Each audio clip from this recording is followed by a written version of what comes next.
Avec nous Aurore Pellissier, qui est chercheure en économie de la santé à l'Université de Bourgogne. Et ce soir, donc, on va traiter d'une problématique qui vous concerne tous, donc les parents aidants. Et Aurore va nous apporter son point de vue en tant que chercheur en sciences humaines et sociales. Elle va notamment nous parler d'un projet de recherche qui l'occupe beaucoup depuis quelques mois. Donc, je vais la laisser prendre la parole. Si vous avez des questions, je vous invite à les noter via le chat et à l'issue de sa présentation, on pourra y répondre. Donc, on va débuter cette nouvelle soirée. Je vais partager mon écran pour avoir le support d'Aurore et puis je vous dis à tout à l'heure à l'issue de la présentation pour les questions. Alors, bonjour à tous. Merci beaucoup, Élodie, pour l'introduction. Et puis, je remercie tous ceux qui ont participé à l'organisation de cette journée. J'espère que vous m'entendez bien. Alors, je vais devoir switcher entre deux écrans. Donc, du coup, je vous demanderai de m'excuser si par moment, il y a des petits décalages. La logistique nous a imposé que je n'ai pas la présentation au même endroit que mon ordinateur. Voilà, donc effectivement, je suis chercheur en économie de la santé, plus particulièrement au sein du laboratoire d'économie de Dijon, à l'Université de Bourgogne. Et depuis plus que quelques mois maintenant, quelques années, nous avons un projet qui s'intéresse aux parents aidants.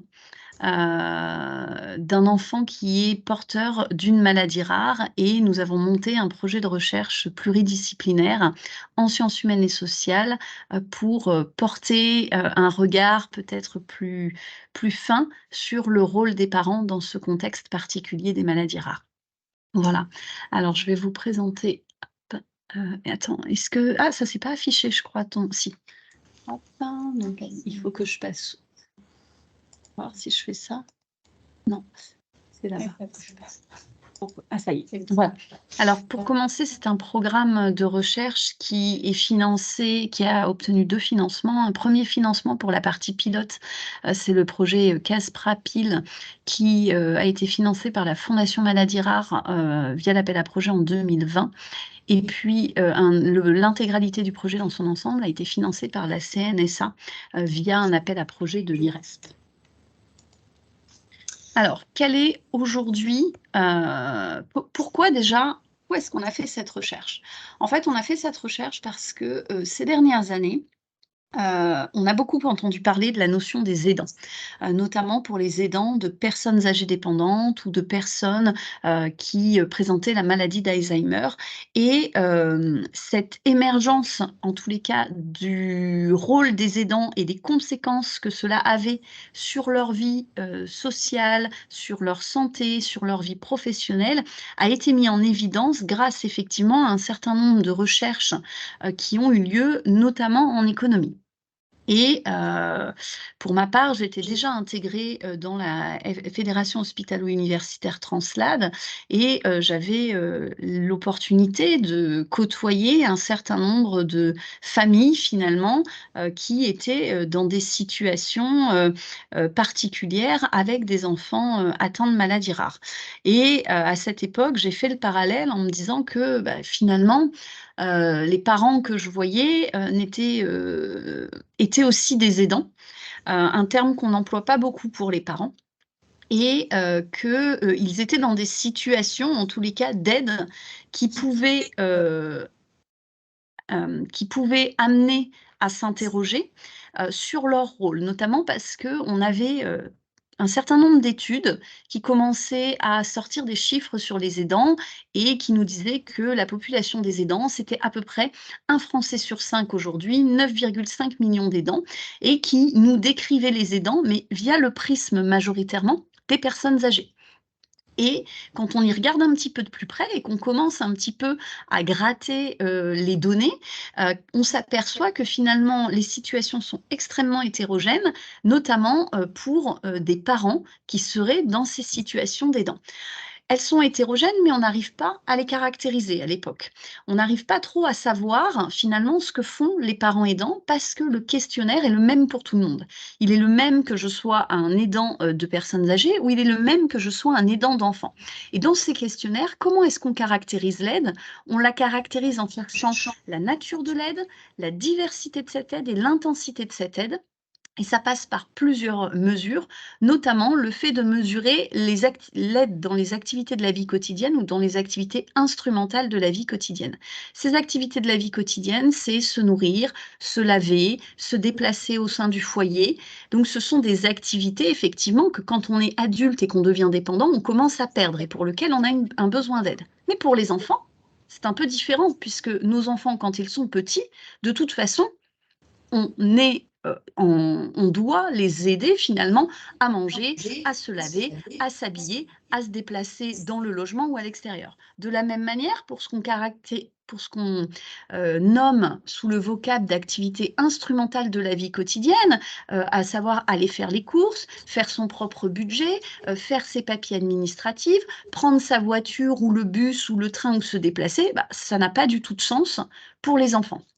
Et de ce fait, on n'arrive pas à caractériser la nature de l'aide, ni la diversité de cette aide, ni l'intensité, puisque l'intensité est mesurée par un temps d'aide. Temps d'aide qu'effectivement, si je vais aider mon parent âgé dépendant 1 heure par semaine à faire les courses, je peux relativement bien circonscrire. Alors bien sûr, il y a une grande hétérogénéité aussi là-dessus, mais globalement, plus facile de circonscrire, notamment en plus si je ne vis pas avec mon parent âgé dépendant. Et donc, en fait, le projet, il est né de là. Il est né de se dire, mais finalement, on a un grand nombre d'aidants qui sont complètement invisibles. Ce sont les parents des enfants en situation de maladie rare. Et nous, on aimerait mettre un coup de projecteur sur ces parents pour en apprendre plus sur ce que signifie être aidant de son enfant. Et pour ça, on a monté finalement un projet pluridisciplinaire qui s'articule effectivement avec 2 filières de santé, la filière Handirard, la filière d'efficience, l'UNAPI en association et le réseau énorme, et puis le regard du sociologue et le regard de l'économiste. Alors, le regard de l'économiste, enfin, j'y reviendrai, pardon. Alors, c'est aussi ce thème des aidants, en fait, il est déjà un peu présent dans le PNMR3, il est un petit peu présent dans le schéma national handicap rare. Il y a un plan d'aide nationale aux aidants qui a été mis en œuvre en 2019, mais là encore, on n'a pas grand-chose sur les parents. Donc vraiment, nous, l'idée, c'est d'aller en ce sens, amener plus d'informations. Donc pour ça, comme je vous dis, on a fait une recherche pluridisciplinaire, mais aussi participative. Participative parce qu'effectivement, on a au sein de notre groupe des associations et des filières de santé nationale maladies rares. On n'est pas que entre chercheurs académiques. Pluridisciplinaire parce qu'on a le point de vue de l'économiste et le point de vue du sociologue. Alors peut-être que le point de vue du sociologue ne vous étonne pas sur ce sujet et que le point de vue de l'économiste, vous vous dites, qu'est-ce que les économistes viennent faire là-dedans? Bien, les économistes, ils ont une pluralité de façons d'aborder notamment un certain nombre d'enjeux, mais notamment en économie de la santé, on peut s'intéresser finalement au choix des individus, on peut s'intéresser à la production ici d'aide informelle qu'ils vont avoir, et cette production d'aide informelle a ses conséquences sur la santé et sur la participation au marché du travail. Donc c'est en ça que les économistes viennent. Les économistes qui sont aussi beaucoup connus pour produire peut-être des chiffres qui ont un lien avec des aspects monétaires. Ici aussi, l'idée peut être d'aller valoriser ce que les parents font. Valoriser monétairement en disant effectivement, par exemple, sur les personnes âgées dépendantes, on a mis en évidence combien ça coûte finalement, ou combien ça ne coûte pas à la collectivité finalement aussi, de faire appel à ces aidants. Et donc l'idée derrière, c'est aussi de pouvoir valoriser l'aide apportée. Et cette aide apportée, elle l'est parce que derrière, collectivement, c'est pas forcément assuré. Alors, concrètement, qu'est-ce que ça signifie pour nous, cette recherche participative? Ça signifie déjà qu'on a vraiment confronté nos questions de recherche au vécu des familles. Ça signifie aussi qu'on a défini ensemble, au sein de notre consortium, au sein de notre groupe de recherche, les protocoles de recherche et qu'on a co-construit les grilles d'entretien, les questionnaires. Et donc vraiment, on a fait un jeu de ping-pong tout le temps, c'est-à-dire à la fois les réalités, ce en quoi ça faisait sens dans nos disciplines, en économie et en sociologie, qu'est-ce qu'on était capable ou pas capable d'aller approcher au regard de notre ancrage disciplinaire. Donc, qu'est-ce qu'on peut faire? Qu'est-ce qu'on sait faire? Et à quoi on peut répondre par rapport à ce vécu? Co-construire les outils, ça veut dire du coup effectivement apporter notre savoir-faire, apporter aussi toujours cet ancrage disciplinaire et académique sur la construction d'une grille d'entretien, d'un questionnaire, mais le confronter derrière aux réalités de ce que vivent les parents. C'est aussi avoir un regard critique sur les résultats, c'est-à-dire que ce jeu de ping-pong, il perdure. Il perdure une fois qu'on a les résultats et l'idée, c'est de pouvoir les discuter au sein de notre groupe, de voir à quoi ça fait écho, est-ce que ce sont des résultats surprenants ou pas. Ça signifie aussi communiquer, communiquer pour inclure les participants, mais communiquer aussi sur les résultats. Et puis, on a aussi adopté une vision du projet qui est un projet qui se veut partie prenante aussi de la qui se veut en tous les cas avoir un impact sociétal ou vouloir transmettre quelque chose à la société. Et donc, on a organisé un certain nombre d'événements auprès de différents publics. Je vous en parlerai après. Notre contexte à nous, ce sont vraiment les parents d'un enfant qui est concerné par une maladie rare avec un trouble du développement intellectuel et donc qui ont aussi potentiellement un handicap rare. Effectivement, on a restreint un petit peu par souci d'homogénéité, mais dans ce groupe déjà des parents d'enfants concernés par une maladie rare avec TDI, on a de toute façon une grande variabilité. Mais l'idée était déjà d'essayer d'approcher un petit peu dans un sous-groupe un peu singulier ce qui se passait pour les parents. Les questions qu'on a abordées, c'est quelle est la galaxie d'aide? Alors, nous, on va employer le terme informel parce que ce n'est pas une galaxie d'aide professionnelle. Et donc, dans la littérature, on nomme ça la galaxie d'aide informelle et professionnelle qui s'organise autour de ces enfants. Et est-ce que, notamment, l'aide apportée par les parents, cette aide informelle, elle vient compléter une aide professionnelle ou parfois se substituer à elle? Et pour quelles raisons? Est-ce qu'il y a un défaut de prise en charge institutionnelle derrière? Est-ce qu'il y a des difficultés d'accès? Est-ce qu'il y a du non-recours? Et est-ce que ce non-recours, finalement, est un non-recours renoncement? Je renonce à accéder à certaines choses ou est un non-recours plutôt barrière, c'est-à-dire que j'ai des barrières pour accéder à certaines choses. Des barrières financières, des barrières géographiques, des barrières informationnelles. On s'est intéressé aussi à ce que je vous disais tout à l'heure, ces 3 dimensions. Qu'est-ce que c'est réellement? Qu'est-ce que ça veut dire aider son enfant? Quelle est la nature de cette aide? Quelle est la diversité de cette aide? Et quelle est l'intensité de cette aide?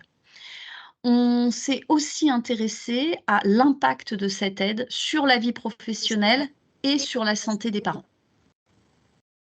Alors pour ça, on a un protocole en 3 étapes. Dans un premier temps, on a fait des entretiens exploratoires sur 18 répondants, avec l'objectif que ces entretiens exploratoires, finalement, nous connectent vraiment au terrain et nous permettent de préparer une enquête plus large par questionnaire. Cette enquête par questionnaire, elle a eu lieu en 2022. Vous l'avez peut-être vu passer, vous y avez peut-être même répondu. Et on a 319 répondants. Et enfin, des entretiens d'approfondissement qui, eux, ont été faits uniquement avec des mamans. Avec des mamans, pourquoi? Parce que dans ces entretiens d'approfondissement, on a voulu aller explorer de façon beaucoup plus fine quels étaient les impacts sur la carrière professionnelle des mères d'avoir à aider leur enfant. Ce qui ne nous a pas empêché quand même d'interroger, mais en miroir, l'impact sur la vie professionnelle des pères. Mais on n'a pas interrogé les pères, c'est les mères qui répondent à cette question. Alors, qu'est-ce que je peux vous dire aujourd'hui, sachant que tout n'est pas terminé, mais quels sont les premiers résultats? C'est clair que tous les entretiens qu'on a menés et les réponses au questionnaire nous montrent bien qu'il faut aller au-delà de la catégorisation telle qu'elle est faite aujourd'hui des activités d'aide et qu'on ne peut pas appliquer ce qu'on fait aux personnes âgées dépendantes ou aux adultes, par exemple, qui effectivement seraient atteints de pathologies, de cancer, etc., à l'aide apportée par les parents aidants. Il faut aller au-delà des AVQ, ces activités de la vie quotidienne et ces AIVQ. On peut les reprendre un petit peu, bien entendu. Les parents, effectivement, vont faire des activités de la vie quotidienne. Ils vont aider leurs enfants à prendre leur repas, à faire leur toilette, à s'habiller, à aller au WC, à se déplacer au sein du domicile. Mais ils vont les aider, il y a une part de l'aide qui est apportée qui est due à l'âge des enfants. Et donc nous, il a fallu qu'on essaye de décortiquer ce qui n'était pas dû à l'âge des enfants, mais ce qui était dû à son handicap. Ensuite, les parents vont faire des démarches administratives. Ces démarches administratives, c'est entre autres le dossier MDPH, les dossiers pour l'école, pour les loisirs, et ils vont aussi faire tout ce qui est la coordination administrative de tout ce qui est mis en place. Les parents vont faire de la surveillance, à la fois de la surveillance de jour et de la surveillance de nuit. Les parents vont aussi organiser le quotidien, c'est-à-dire gérer toutes les absences. Un taxi qui est absent, une AVS, un professionnel de santé qui reporte, gérer les imprévus, gérer les recherches de loisirs et d'activités adaptées, et puis potentiellement un certain nombre de trajets. Les parents vont aussi mettre en place des activités vont être amenés potentiellement à mettre en place des activités de stimulation et d'aide médico-éducative, c'est-à-dire effectivement du soutien pour des apprentissages spécifiques, le langage, la motricité, la gestuelle. Et puis, on a classé à part tout ce qui est côté parcours de soins, où là, on a classé aussi toutes les activités finalement qui relèvent du soin que font les parents, c'est-à-dire des changements peut-être de pansement, par exemple, des actes techniques qu'ils pourraient faire, le repérage des symptômes et de leurs évolutions, l'accompagnement aux rendez-vous médicaux, l'administration et le suivi des traitements, et puis la coordination de tout ce parcours de soins. Alors, ce que nous disait une personne qui a répondu à la première enquête, c'est que pour elle, effectivement, ce mot-clé coordination, elle le définit, il résonne très fort puisqu'elle dit que pour elle, c'est le mot-clé. Je me définis comme coordinatrice médicale et de vie même de mon fils. Et ça, c'est important finalement parce que cette coordination, elle se révèle finalement extrêmement intense pour les parents. Or, elle est très difficile à palper. Et elle n'apparaît pas du tout pour le moment dans les statistiques nationales. Et finalement, on a déjà des travaux qui ont été menés par des sociologues qui nous disent que les aidants des personnes en situation de handicap sont aux prises avec une grande diversité d'actions concrètes, car en plus des activités de care qui sont menées, les aidantes et les aidants ont dans la majorité des cas la responsabilité d'organiser les interventions des professionnels, les consultations médicales, les affaires administratives et financières des personnes. Et ça, c'est vraiment ce qu'on voit dans l'étude. Ce que l'on voit aussi, c'est qu'il y a des rôles différenciés entre les pères et les mères. Et ça, ce sont des résultats qui commencent à sortir dans la littérature, même dans la littérature sur les personnes âgées dépendantes. Si j'aide mon parent âgé dépendant, je ne fais pas les mêmes activités que je sois un homme ou une femme aidant. Notamment dans cette littérature-là, les collègues qui travaillent sur ces phénomènes ont montré que, par exemple, effectivement, les femmes font beaucoup plus des activités d'intérieur et des activités de coordination, tandis que les hommes font les activités tournées vers l'extérieur. Donc, par exemple, aller faire les courses, emmener la personne à un rendez-vous, ils font beaucoup de trajets, ils font les trajets. Et on retrouve ça chez nos parents aidants. Donc, il y a quand même des points de similitude. Alors, je vous ai mis quelques verbatims pour vous citer un petit peu ce que nous disent les parents. Je pense qu'on est aidant de la même façon avec mon mari, mais pas sur les mêmes domaines. Ce qu'il fait, c'est surtout l'emmener à droite à gauche. Tout ce qui est extérieur, globalement, c'est lui. Avec mon conjoint, on a une séparation des tâches nette. Lui, il est beaucoup plus dans le quotidien et moi, je suis plus dans l'anticipation, l'administratif. Je dois toujours me poser des questions. Tout l'administratif, c'est moi.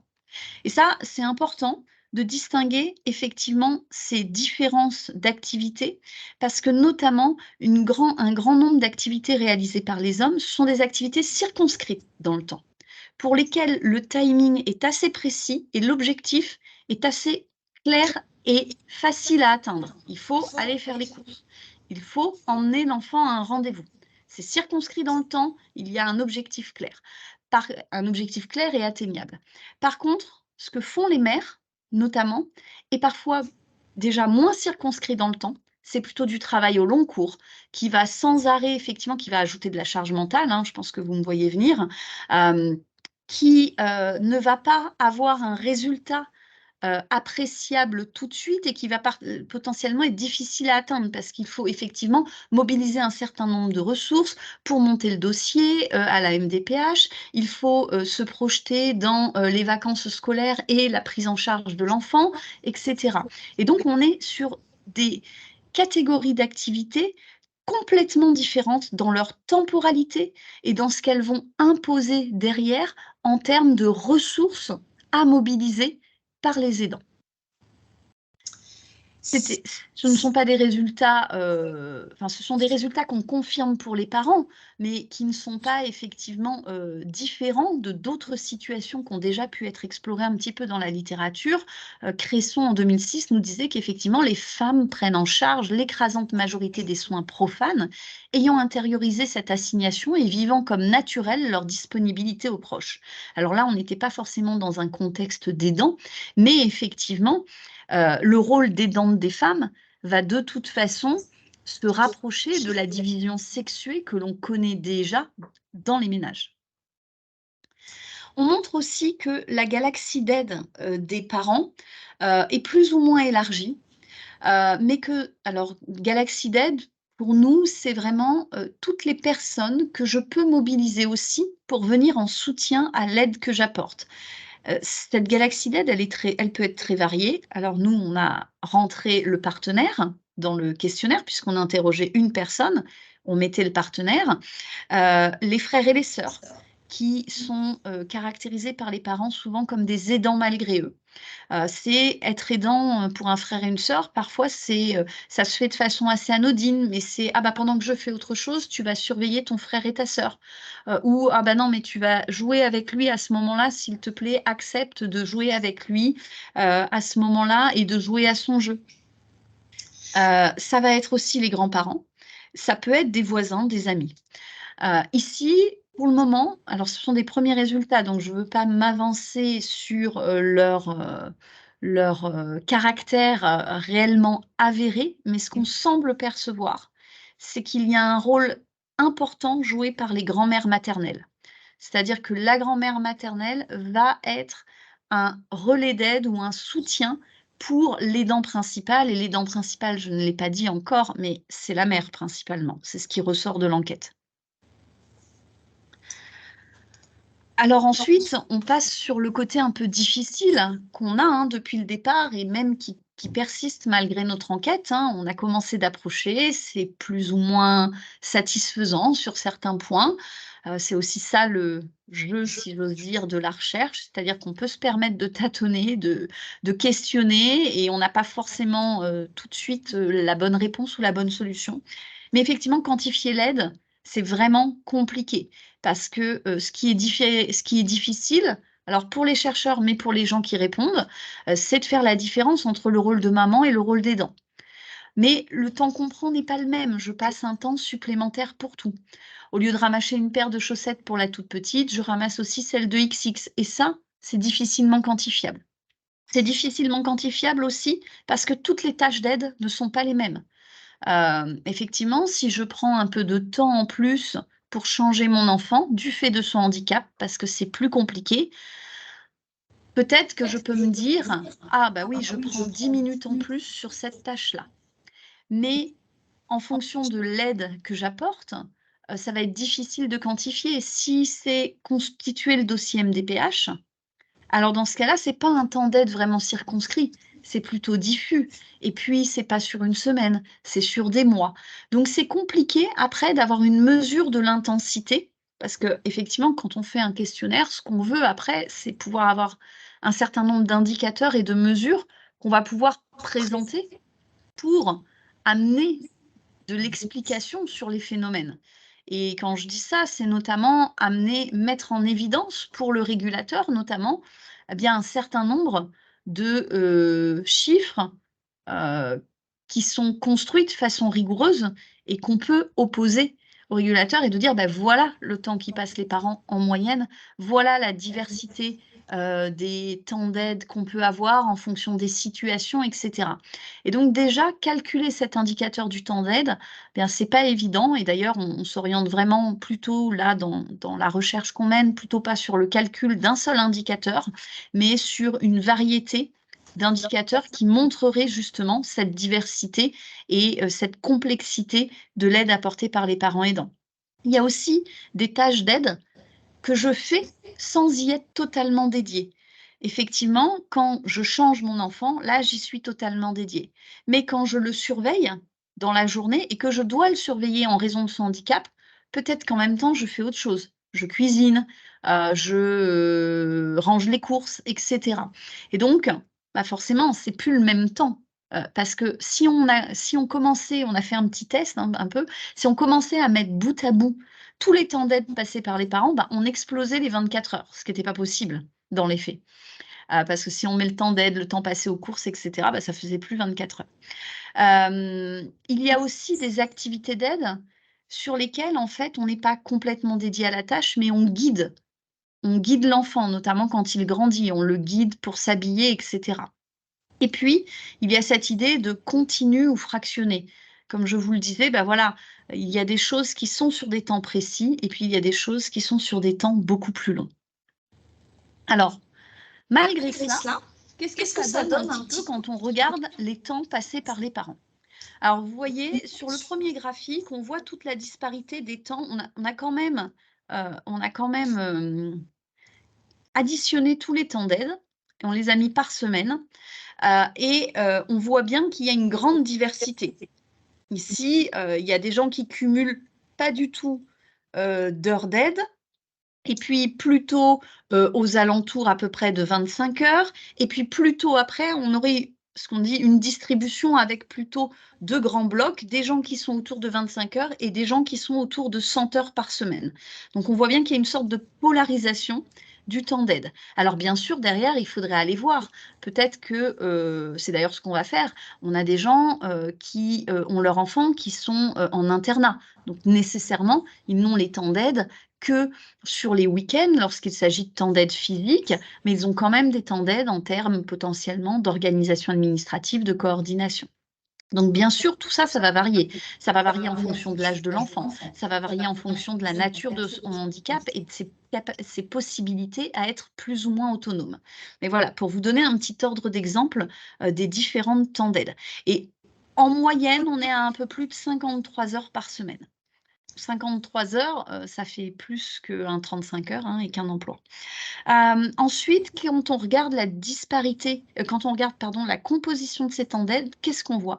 On voit que majoritairement, c'est la surveillance de nuit qui va composer le temps d'aide. C'est vrai qu'effectivement, à partir du moment où la nuit va durer 8 heures, cette surveillance de nuit, si elle se fait sur toute la durée de la nuit, elle va capter pas mal du temps d'aide. Le reste, c'est pour les AVQ, donc toutes les activités de la vie quotidienne, laver, habiller, faire manger.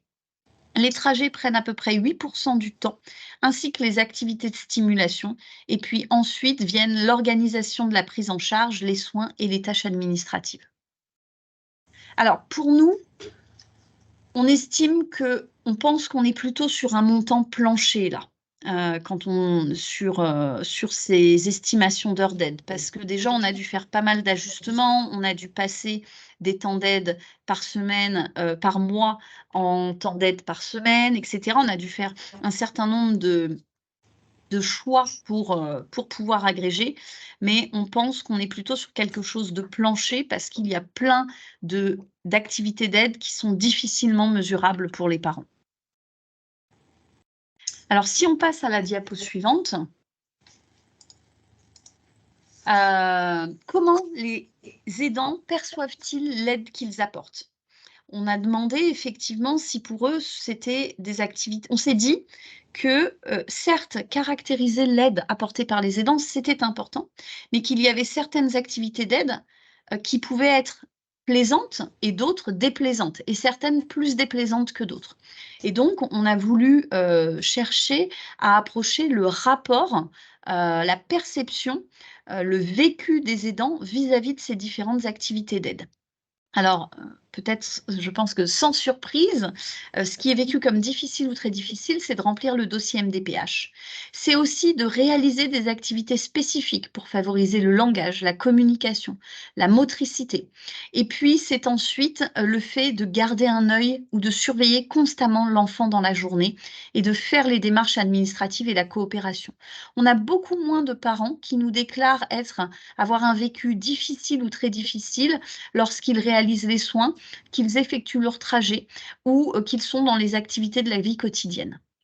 Donc ça, c'est vraiment important aussi parce que eh bien ça va nous donner aussi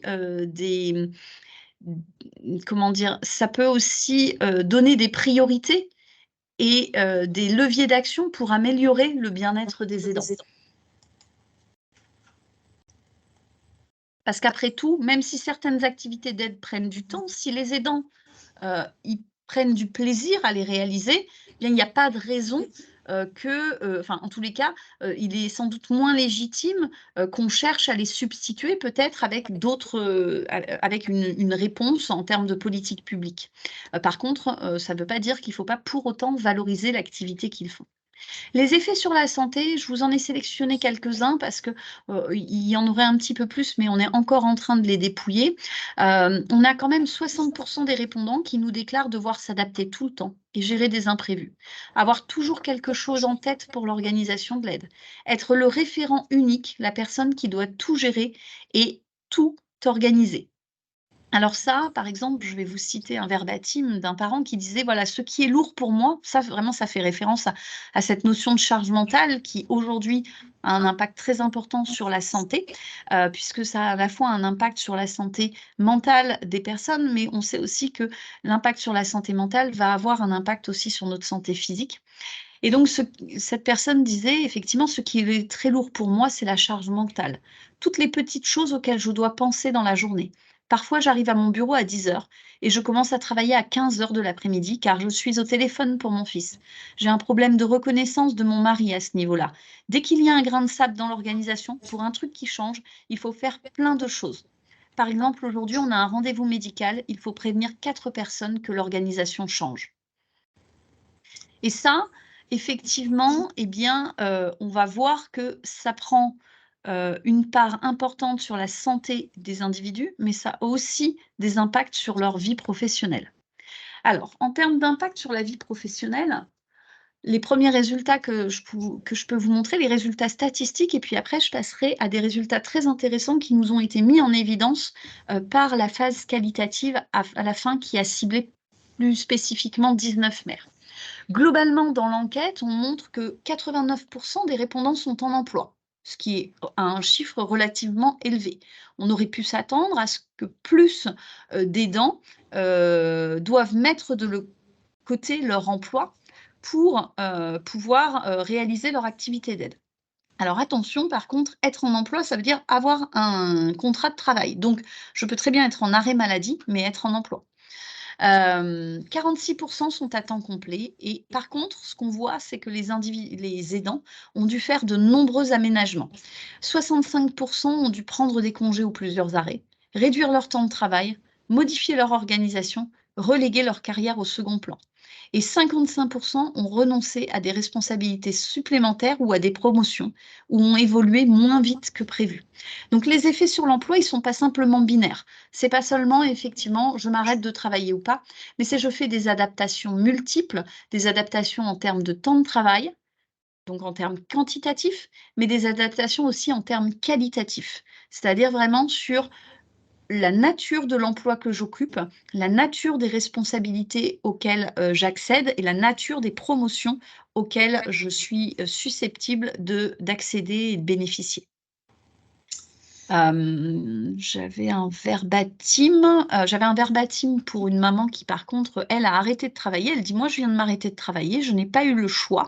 En fait, c'est une maman qui avait fait plusieurs changements d'emploi pour être plus disponible pour son enfant. Mais ce choix de s'arrêter de travailler s'est fait sur la base d'une comparaison des salaires entre le mari et la femme. Le salaire du mari étant plus important, et bien du coup, c'est la femme qui s'est arrêtée sur la base d'un critère monétaire. Alors, qu'est-ce que nous dit maintenant, plus en détail, l'enquête qualitative, la phase 3 qu'on a faite sur 19 mères? Alors, c'était 19 mères relativement hétérogènes pour couvrir une grande variété de situations familiales, de situations sociodémographiques aussi. On a 6 mamans solo, 13 mamans en couple, dont 12 avec le père. On a différentes configurations de niveau d'études. 3 mamans qui ont des CAP, BEP, 3 qui ont le bac, une qui a un bac +2, 5 qui ont une licence, 4 qui ont des masters et 3 qui ont des doctorats. Et puis on couvre aussi un large type d'emploi, des employés et des ouvrières, des professions intermédiaires, et puis des cadres et professions intellectuelles supérieures. L'emploi des mères au moment de l'entretien. La plupart sont en emploi, 17 sur 19 sont en emploi, mais 3 d'entre elles sont en arrêt maladie ou en congé sans solde. Les 2 sans emploi, c'est en lien avec la maladie de leur enfant. Seules 7 mamans sont à temps complet, 10 sont à temps partiel. Leur statut d'emploi est plutôt stable, 6 sont en CDI, 8 sont fonctionnaires et 3 sont en CDD. Quand on regarde les pères, eux, 15 sont en emploi. Tous sont à temps complet. Donc 15 sont en emploi. Attention, parmi effectivement les mamans, il y avait 2 pères décédés. Donc on est presque, ça nous fait finalement 15 sur 17 et pas 15 sur 19. 15 sont en emploi, tous à temps complet et stable, hormis 2 CDD. Un est en reconversion et l'autre est en invalidité. Alors qu'est-ce qu'elles nous ont dit, ces mamans? Des choses très intéressantes sur effectivement leur vie professionnelle. On voit qu'il y a un véritable renforcement des rôles traditionnels en matière de genre dû à la maladie de leur enfant. Ça vient renforcer des schémas traditionnels que l'on a dans les couples, mais qui sont exacerbés ici par la présence du handicap et de la maladie. Donc, ce sont les mères qui opèrent le plus de modifications de carrière pour articuler leur emploi avec leur vie personnelle. Et ça, c'est-à-dire avec leur vie personnelle et surtout la vie personnelle autour de l'enfant. Toute la coordination médicale, l'administratif, l'éducatif, le soin, ce qui est militant, ce qui est associatif.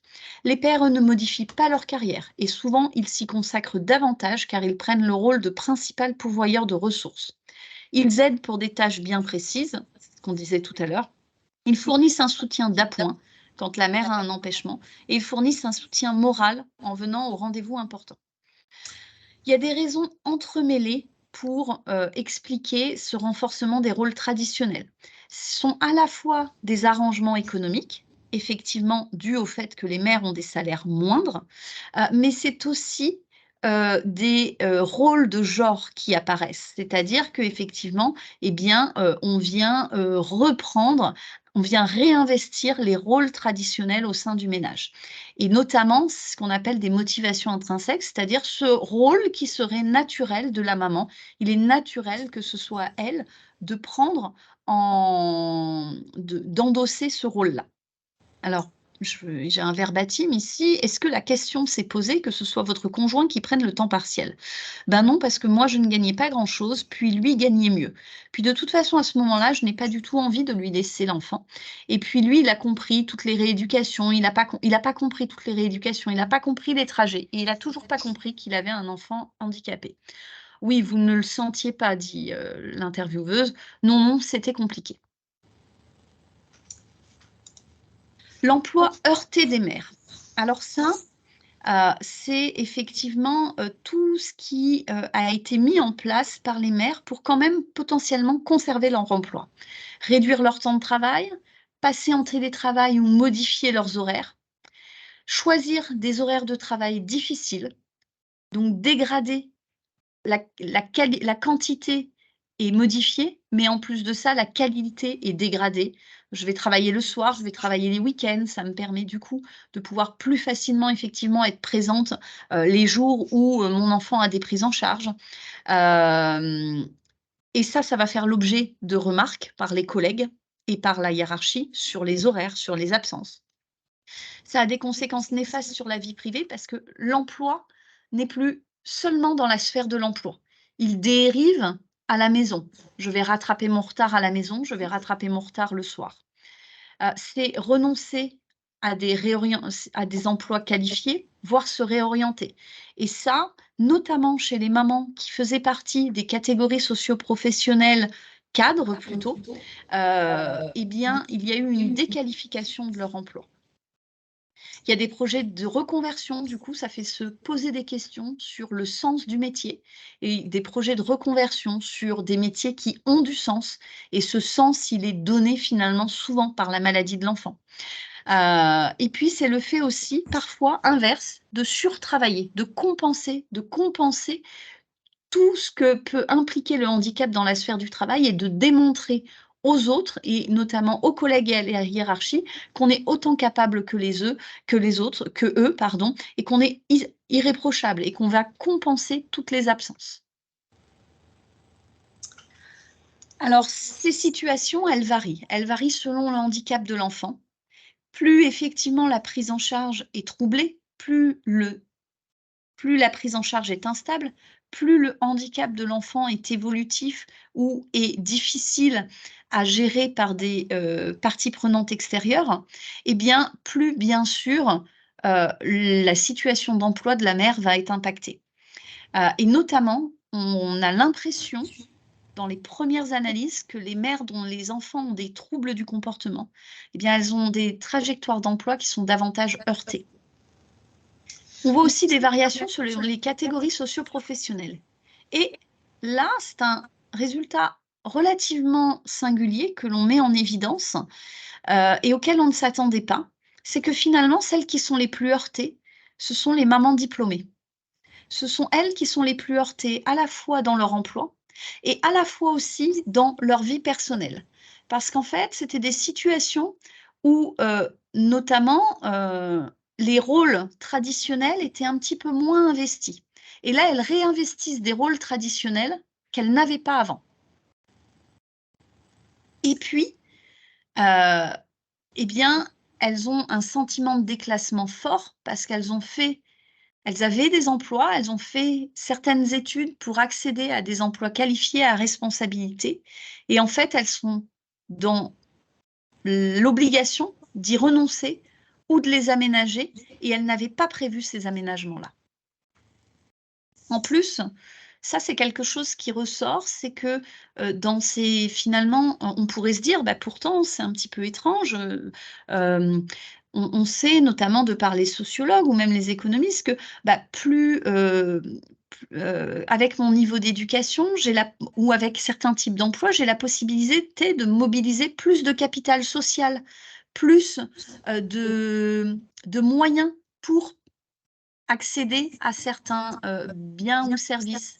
Et là, en fait, on se rend compte que non, finalement, elles n'ont pas le bon capital pour pouvoir actionner les bons leviers. Alors que d'autres personnes qui ont plus l'habitude peut-être ou qui peuvent solliciter ou qui sollicitent plus facilement de l'aide d'une assistante sociale, de l'aide pour faire garder leur enfant, etc. Elles, finalement, sont dans des situations moins difficiles parce qu'elles avaient déjà ce capital-là.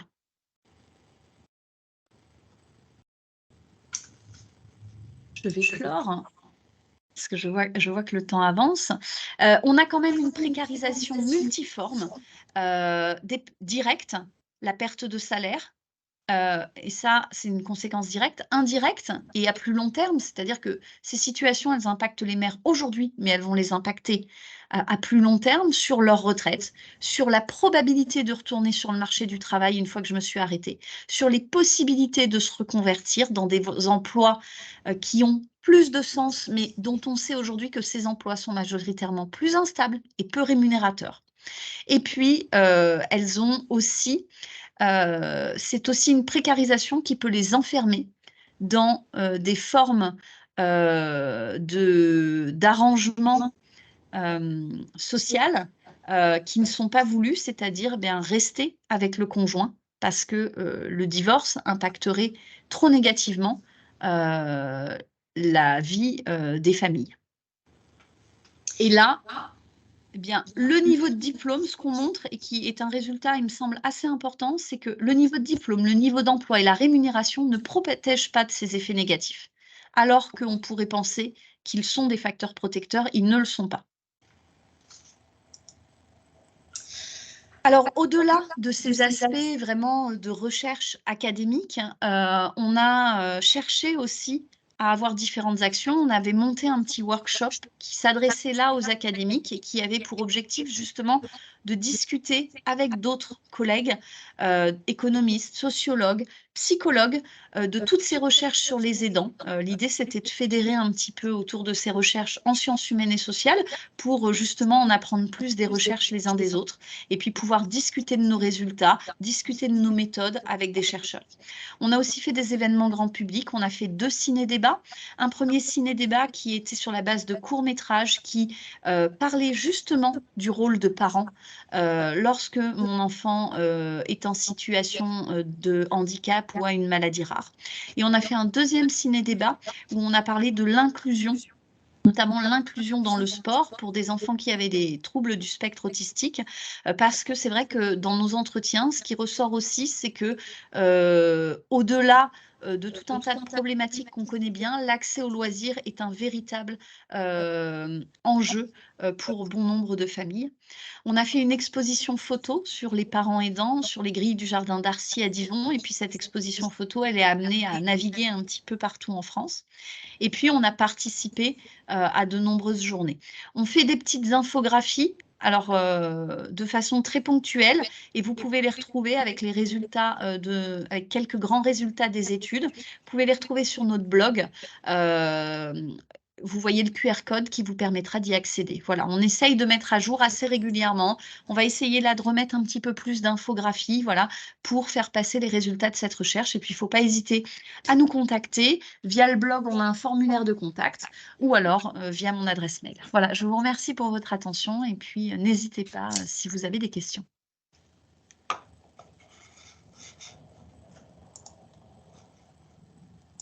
Alors, je vois qu'il y a une question dans le chat. Où mettez-vous les parents qui sont aidants de leur enfant de plus de 18 ans? Pour le moment, malheureusement, effectivement, on n'est pas allé examiner ces situations-là parce que, mais en fait, c'est vraiment un autre sujet. On ne pouvait pas mélanger tout le monde, justement. Et on a dû faire des choix. C'est la première étude. On espère qu'il y en aura d'autres. On a vraiment envie de poursuivre là-dessus. Et on est très sensible, justement, à cette question du passage à l'âge adulte, de la transition vers l'âge adulte et du rôle des aidants derrière ça. Donc, vraiment, on ne les met pas de côté, mais juste, on n'a pas pu, pour des raisons vraiment aussi de méthode, on ne peut pas avoir des sujets d'études trop larges. Donc, on y est très sensible et on va essayer de proposer quelque chose pour effectivement aller plus loin sur ce sujet-là. Merci Aurore pour ton intervention de grande qualité. On a appris plein de choses. J'imagine que ça fait écho un petit peu à ce que vous pouvez vivre en tant que parent aidant.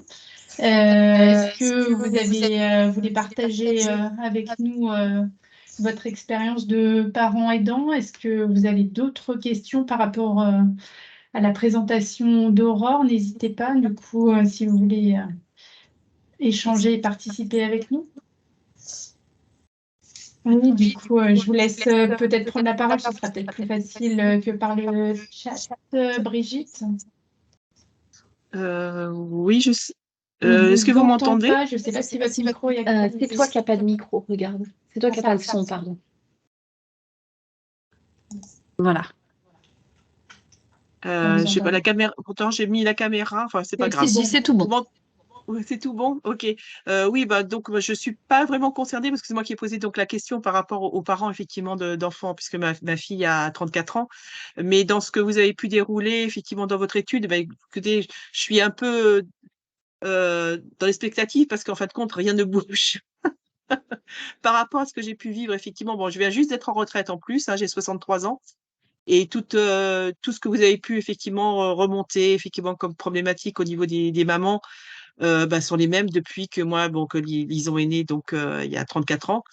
Et je trouve ça effectivement qui est problématique parce qu'effectivement, on voit que la société elle a quand même beaucoup de mal à appréhender effectivement ce domaine de l'aidant et puis de la reconnaissance que peut avoir la société vis-à-vis effectivement des familles qui se mobilisent et qui prennent pour beaucoup de mamans, comme vous disiez, sur leur temps professionnel en se mettant voilà, en n'étant plus en CDI à temps complet, mais voilà, à temps partiel. Enfin, voilà. Et bon, je travaillais en service de soins à domicile, donc en CESAD. Et donc, effectivement, j'ai rencontré aussi beaucoup de familles qui sont dans cette problématique-là, avec des fois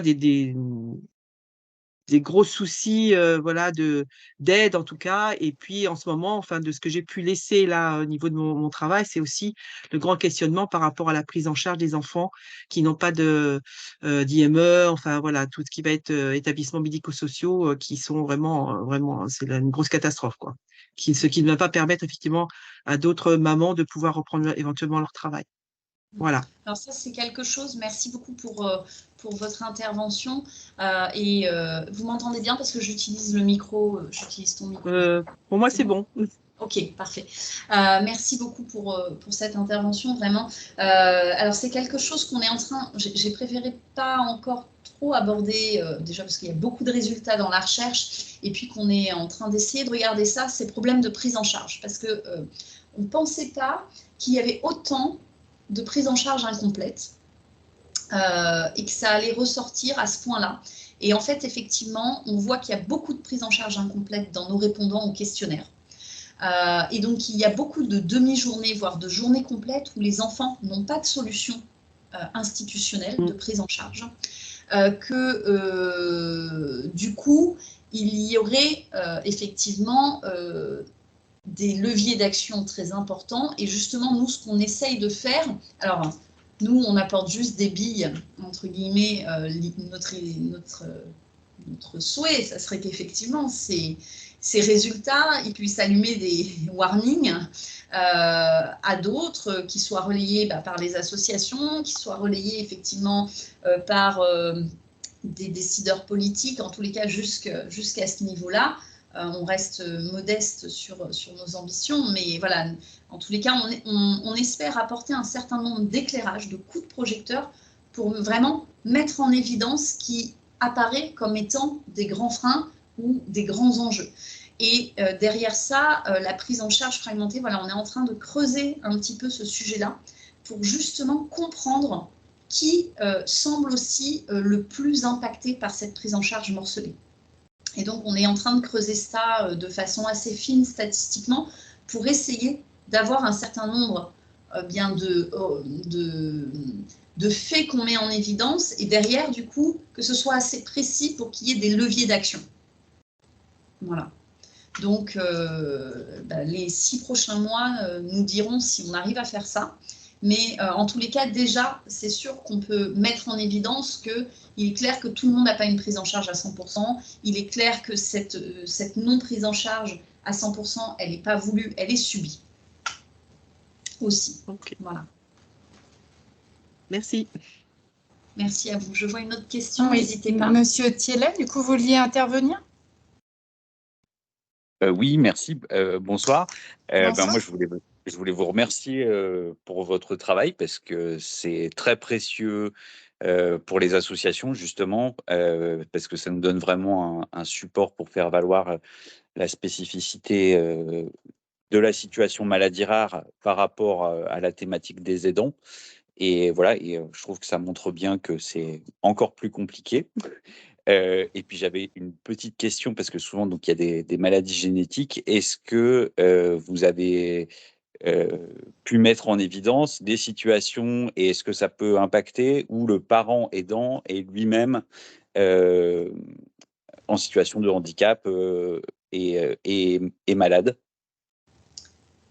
Alors, ça, j'avoue que je ne l'ai pas. Je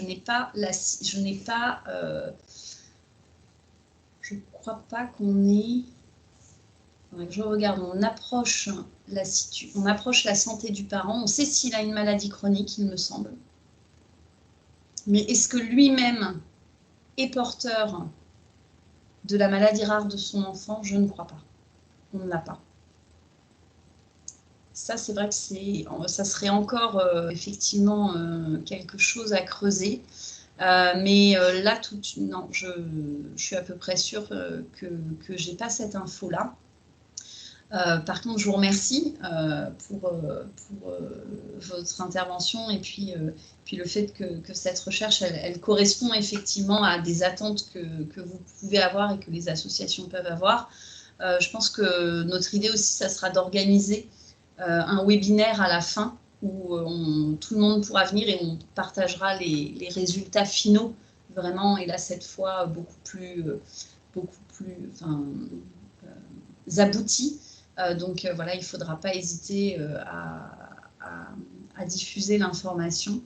Et puis, n'hésitez pas aussi, voilà, si vous avez des questions comme ça particulières, parfois, nous, on est aussi dedans, avec des œillères un peu, et puis du coup, on se fait questionner sur des éléments comme ça auxquels on n'avait pas du tout pensé, effectivement.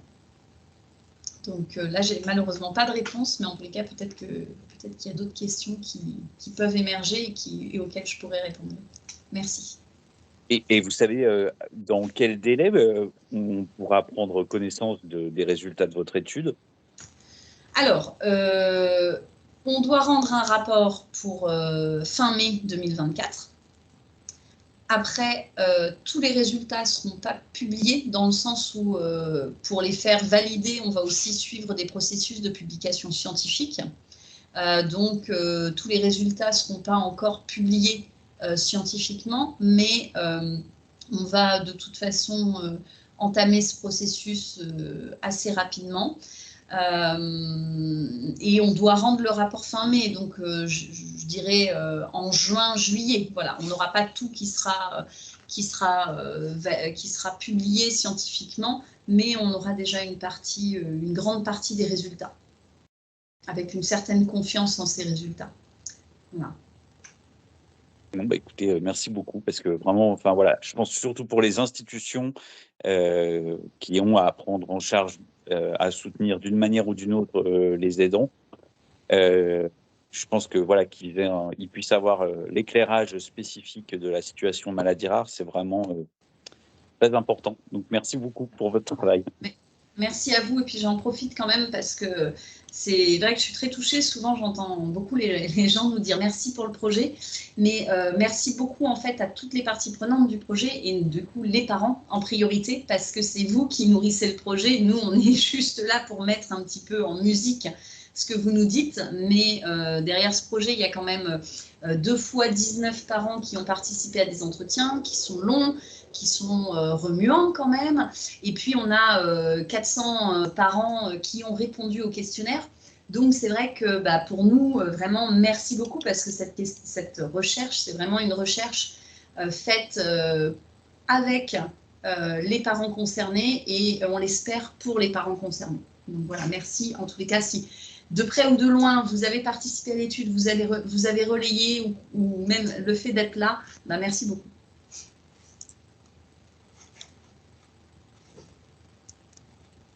Est-ce qu'il y a éventuellement d'autres questions, d'autres souhaits de partage? Alors, c'est vrai qu'on n'est pas très nombreux ce soir. Les gens, en général, aiment bien revoir à distance les présentations de ces soirées, les réunions patients-familles soignants.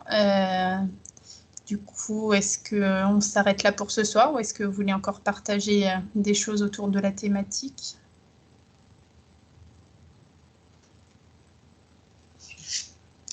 Je pense qu'on va s'arrêter là pour ce soir. Merci beaucoup en tous les cas. Merci pour votre participation et puis n'hésitez pas. Merci Aurore pour ton intervention et on a hâte d'avoir l'ensemble des résultats de l'étude et on espère que ça pourra faire bouger les lignes pour tous les parents aidants. Voilà. Merci. Merci. Bonne belle soirée à vous. Au revoir. Au revoir. Merci. Au revoir.